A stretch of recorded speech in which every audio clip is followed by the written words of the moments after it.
A paz do Senhor, meu irmão, a paz do Senhor, minha irmã. Aqui quem vos fala, sua amiga, a bispa Eliane. Estou trazendo para você a bênção da madrugada. Estamos falando sobre reis de Israel e o tema de hoje, Israel no Egito. Devido à grande fome na terra de Israel, seus filhos desceram para o Egito, o qual era administrado pelo seu filho José.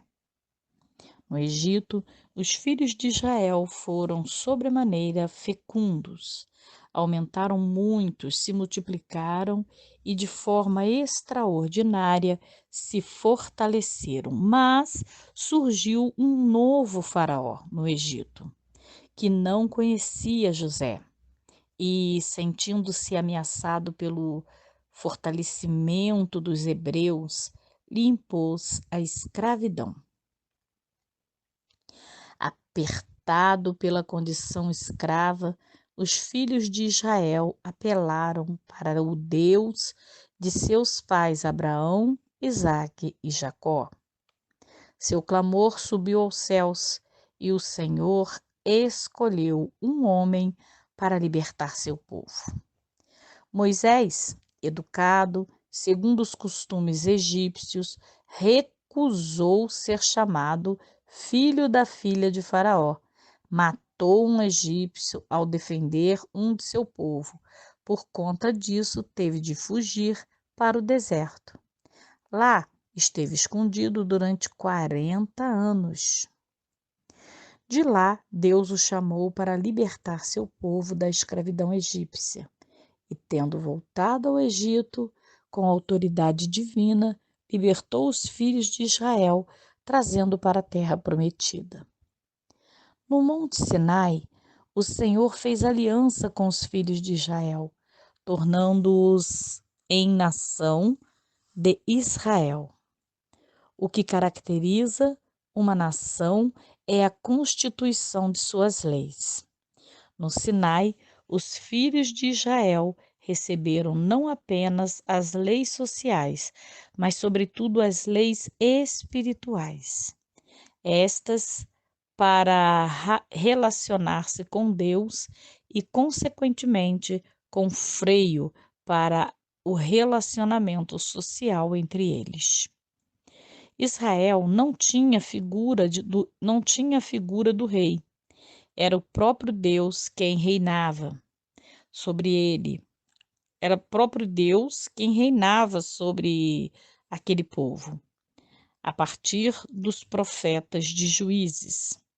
Mas, invejando as demais nações da terra, que possuíam seus respectivos reis, os filhos de Israel pediram ao Senhor um rei. Já era plano divino instituir a monarquia humana em Israel. Até porque havia profecias nesse sentido, mas a forma de os israelitas demandarem com Deus a eleição de um rei para si foi desagradável aos seus olhos.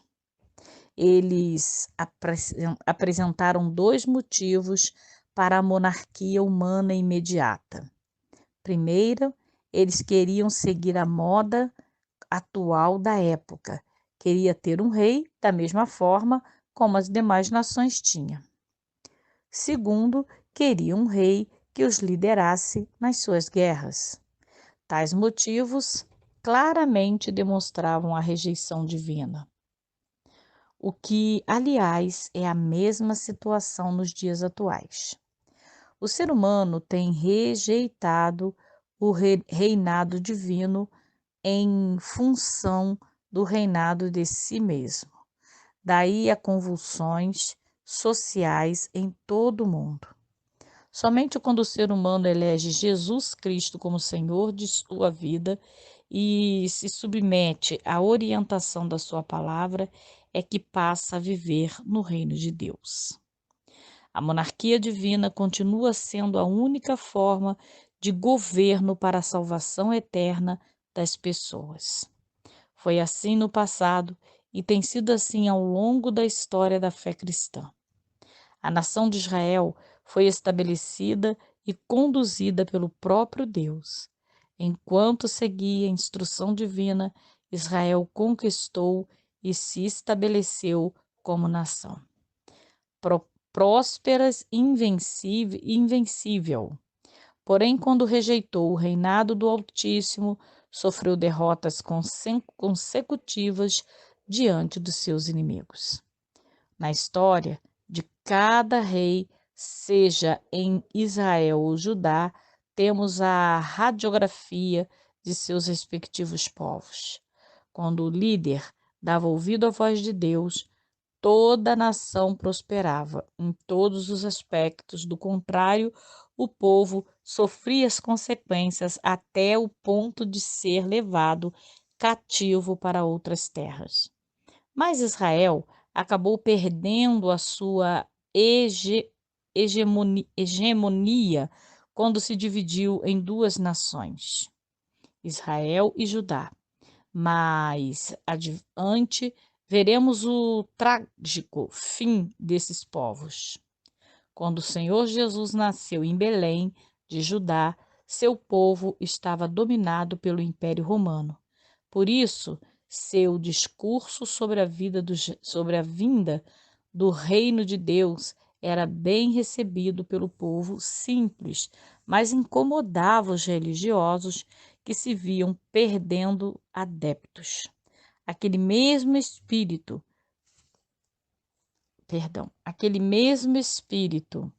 de inveja existe nos dias atuais, motivo de grande perseguição que sofre a Igreja do Senhor Jesus Cristo.